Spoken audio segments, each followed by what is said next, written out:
सब दिन पाठ करते। तो ऐसे त्रिकालदर्शी भगवान बुद्ध संत अपनी कुटिया में अपने आसन पर विराजमान थे। एक दुष्ट व्यक्ति आया और भगवान बुद्ध को सुना सुनाकर भगवान बुद्ध के तरफ इशारा कर करके नाना प्रकार की भद्दी भद्दी गालियां देने लगे। भगवान बुद्ध चुपचाप सुनते रहे।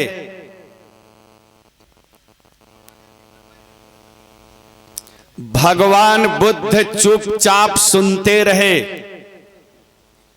वह दुष्ट जब गाली देते देते थक गया तो गाली देना बंद कर दिया। भगवान बुद्ध उस दुष्ट को तब इशारे से बुलाते, ए जी सुनो सुनो। वह तो दुष्ट प्रवृत्ति का था। कड़ी आवाज में कहने लगा, क्या सुनेंगे आपकी बात।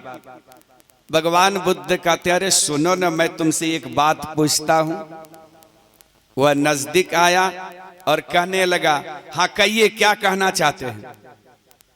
भगवान बुद्ध पूछते हैं, सुनो, कोई व्यक्ति किसी के यहां मेहमानी आया और अपने साथ में 2 किलो मिठाई लेकर के आया और वह मेहमान घर वाले को मिठाई देने लगे और घर वाले उन मेहमान की मिठाई को स्वीकार नहीं करे, तो बोलो वो मेहमान वह मिठाई को क्या करेगा। वह दुष्ट ने कहा, क्या करेगा। अगर घर वाले मिठाई नहीं लेंगे तो वो मेहमान मिठाई कहीं फेंक थोड़े देगा। वह मिठाई लेकर के घर वापस आ जाएगा और अपना 100 परिवार मिलकर मिठाई खा लेगा। भगवान बुद्ध ने कहा, ठीक इसी तरह से तुमने मेरे यहां कभी नहीं आया था, आज पहली बार आया है और अपने साथ में गाली रूपी मिठाई लेकर के आया। जब से तुम आया तभी से हमको गाली रूपी मिठाई दे रहा है, लेकिन मैंने एक भी गाली रूपी मिठाई तुम्हारा स्वीकार नहीं किया। बोलो, यह सभी गाली रूपी मिठाई किसने खाया। वह दुष्ट का पूरा बदन तो पानी पानी हो गया और कहने लगा, भगवान इस हिसाब से सभी गाली तो हम ही खा गए। जाकर के भगवान बुद्ध के चरणों में नतमस्तक हो गए, भगवान हमसे बहुत बड़ी भूल हो गई। कहने का भाव ऐसे होते हैं संत, बड़े सहनशील। इसलिए संतवाणी में आया, कोर कार धरती सहे, काट कूट बन राय, कुटिल वचन संत सहे, और से सहा न जाए।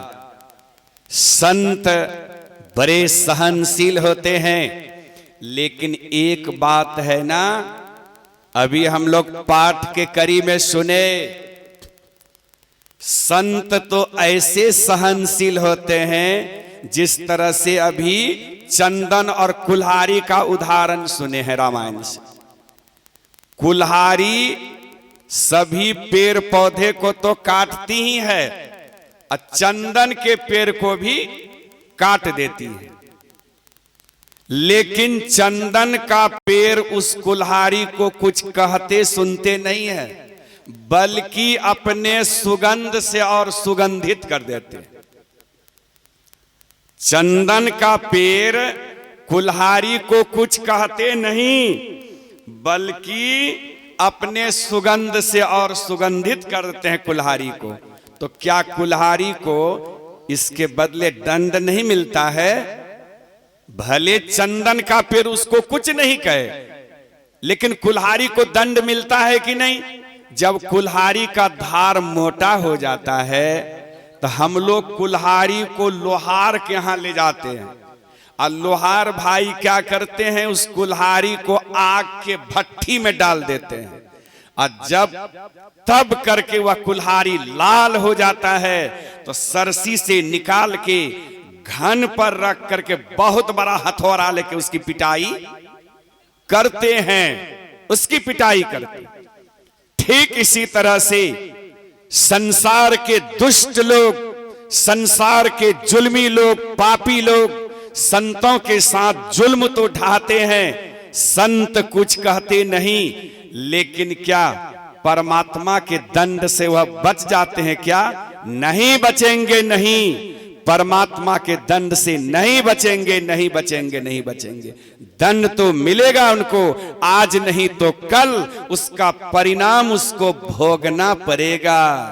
इसलिए हम लोगों को संतों के ज्ञान से अलग नहीं रहना है, संतों के ज्ञान को जीवन में अपनाना है, जीवन को सार्थक और सफल बनाना है, जीवन को सार्थक और सफल बनाना है। इसलिए हरेक जितने मनुष्य तनधारी हैं संतों के ज्ञान को अपनाइए, संत सद्गुरु से सदयुक्ति जानिए और जुक्ति जान करके जिस लीक से, जिस लाइन से संत लोग चल करके मोक्ष धाम को प्राप्त किए हैं, हम लोग भी उसी लीक, वही लाइन से चलते हुए आगे बढ़ते बढ़ते सभी कर्म मंडलों को पार करके, सभी सीमाओं को लांग करके, जैसे हम लोग सब दिन गाते हैं, घट तम प्रकाश व शब्द पट त्रय जीव पर हैं छा रहे, कर दृष्टि अरु ध्वनि योग साधन,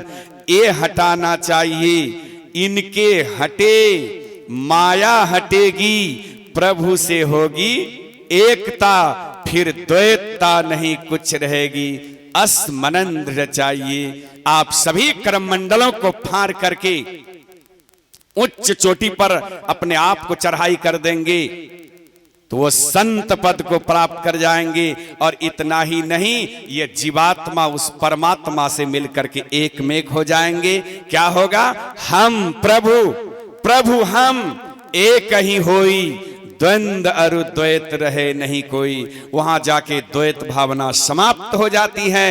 हम प्रभु से मिलकर प्रभु ही हो जाते हैं, अहम ब्रह्मास्मि वाली बात हो जाती है। इसलिए हरेक संतों के ज्ञान को अपनाओ, संतों से सदयुक्ति जानो, बाहरी सत्संग भी करो और आंतरिक सत्संग ध्यान। हमारे आराध्य देव महर्षि में ही परमहंस देव जी महाराज की वाणी में आया है, जीवन में 3 चीज को अपना करके रखो, तुम्हारा जीवन यहां भी खुशहाल बन जाएगा और यह दुनिया छोड़ने के बाद का भी जीवन खुशहाल बन जाएगा।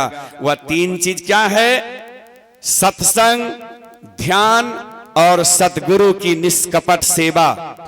सत्संग, ध्यान और सद्गुरु की निष्कपट सेवा को जीवन में मजबूती से अपना करके रखो तो तुम्हारा यहाँ का भी जीवन खुशहाल, यहाँ भी किसी चीज का अभाव नहीं खटकेगा। न खाने की कोई कमी, न पहनने की कोई कमी, न रहने की कोई कमी। और यह शरीर त्याग करने के बाद आपकी आत्मा की सद्गति होगी, जीवन सार्थक और सफल हो जाएगा, जीवन धन्य धन्य हो जाएगा, मनुष्य शरीर पाने का काम पूरा हो जाएगा।